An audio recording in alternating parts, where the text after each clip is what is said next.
Okay mga kabilog, may bisita tayo. Ayan, Mio Sporty. Ang issue po niyan, charging issue again. Eto, bumili na daw sila ng bagong baterya. Tapos ayaw pa rin mag-start.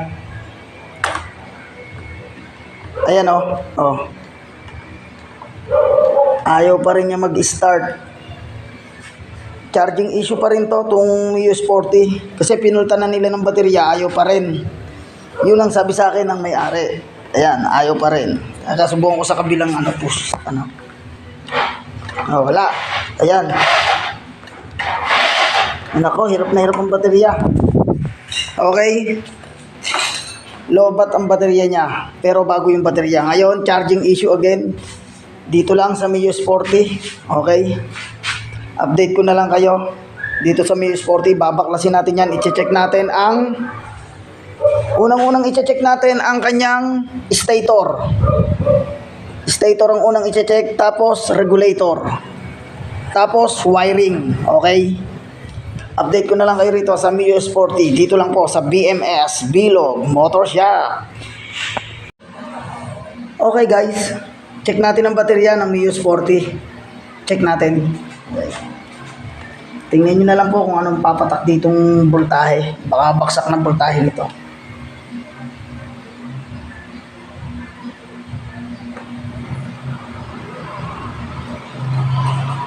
Okay, ayun po yung kanyang voltahe.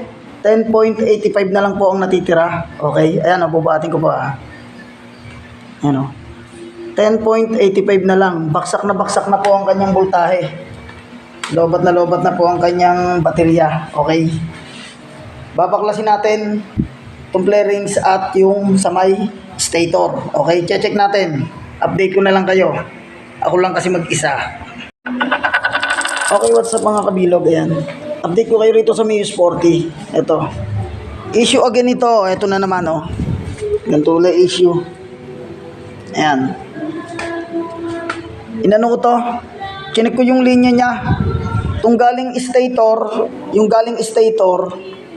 dito, chinek ko, goods naman ang linya. Okay naman siya. Tapos, sinilip ko naman to, ayun o. Medyo may dumi na rin. Pero, ito yung mismong napansin ko sa kanya.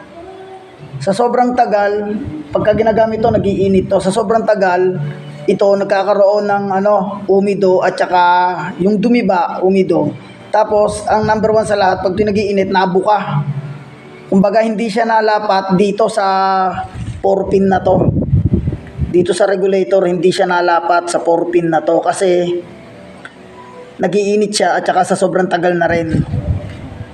Okay? Ayan, medyo kinalas ko to lahat, tong apat na to, kinalas ko. Tapos, ginawa kong pit para pag sinalpak dito, lapat na lapat. Dito sa regulator, pag sinalpak, lapat na lapat para siya maging lapat. Ang ibibigay ng stator dire-diretso yung flow ng kuryente. Okay? Ginawa ko siyang pit, inipit ko lang ng plies to, long nose. Okay? Check ko muna ngayon kung okay na yung kanyang pagkakarga o yung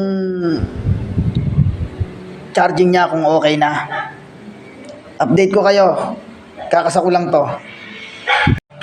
Okay guys, update ko kayo rito sa Mio Sporty. Yan. Sinalpak na natin yung itong socket. Okay. Tingnan natin kung siya nagcha-charge na.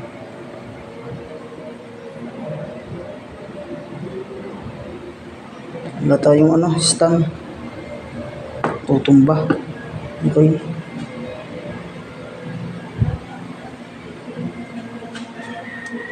Dito kaya.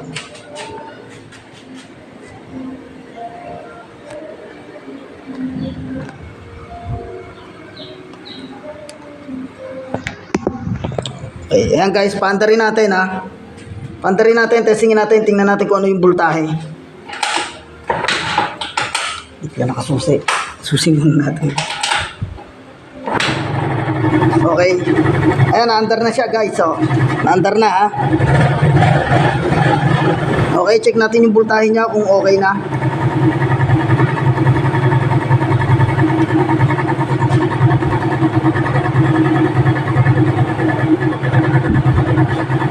Okay, ayun po yung karga niya. Ito na po yung karga niya, ayan oh. Ayan. 13.5, 13.4, 13.5. Ayan, under siya. 13.4, 13.5. Kanina, nung wala siyang, nung hindi na under ang makina, wala pang ano, hindi pa na under ang makina, ang voltage niya ay 10 or 9 na laang.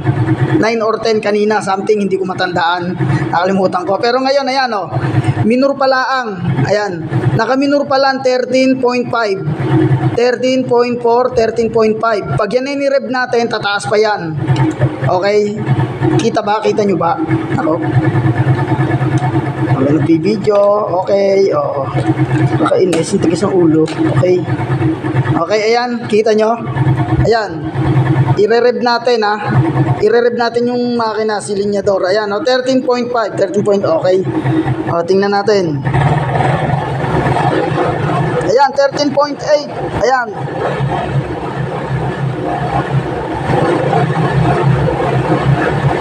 Ayan, 13.8. Oh. Okay.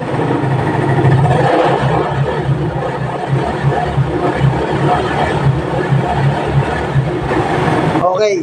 Ayan, ang charging niya pag nire-rev 13.8, pero pagka siya ginamit mo baka pumalo pa to ng 14. Baka pumalo to hanggang 14. Yan, nakaminor pa lang 13.6. Yan o, 13.6. Pag nire-rev mo siya 13.8. Pero pag ginamit mo to baka pumalo ng 14 to. Okay, goods na po yung charging niya.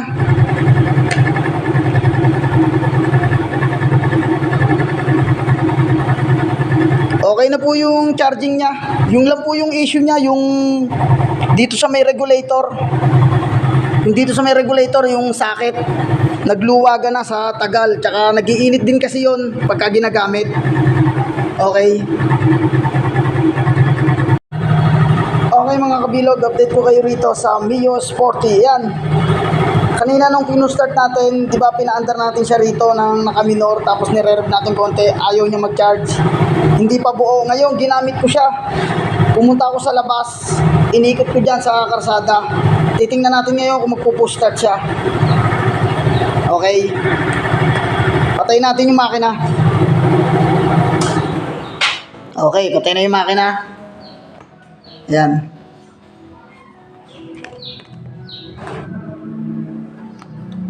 Push start natin ha. Ayan, susi natin. Okay na. All goods na to. All goods na tong Mio Sporty. Pwede na kunin ng may-ari to. Ikakabit lang natin yung kanyang clearings. Ayan, clearings ikakabit natin. Tapos all goods na to, pwede na kunin ng may-ari. Ayan. Inikot natin siya, nagkarga na siya. Okay.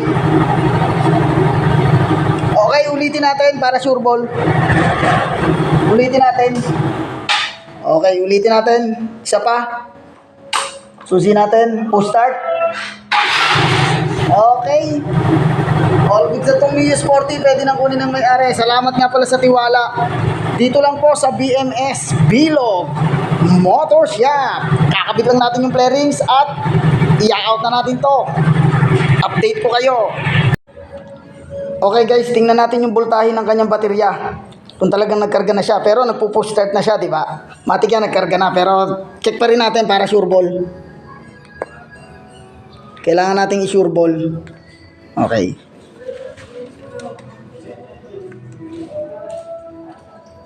Okay, ayan po. Hindi po naandar ang makina yan. Ang voltage niya 13.15. Ayan. Hindi naandar ang makina, 13.15. Kanina wala pa yan sa 10. Okay? Kakabit na lang natin itong flarings nito. Update ko kayo mamaya pag nakabit ko, testingin uli natin para sigurado. Okay guys. Nakabit na natin yung mga flarings niya. Ayan. Nakabit na natin yung flarings dito at flarings dyan. Okay, nakabit na natin yung lahat ng pinalas natin. Testingin uli natin bago natin ibigay sa may-ari para sigurado. Okay, yan, sinusi natin. Sususi pa lang natin pala. Yan. Okay, susi natin ha. Oh. Susi, tapos push start. Okay. Ayan, one click na po siya. Na-under na po siya, one click na po. Ayan ha. Oh, one click na po. Oh.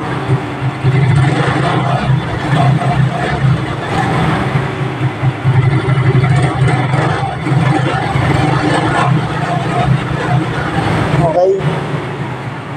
Okay, one click na po itong Muse 40. Good na po yung kanyang charging. Maraming salamat nga pala sa nagtitiwala sa BMS, Bilog Motor Shop. Okay. All goods na to. Pwede nang kunin ng may-ari. Salamat sa tiwala. Okay.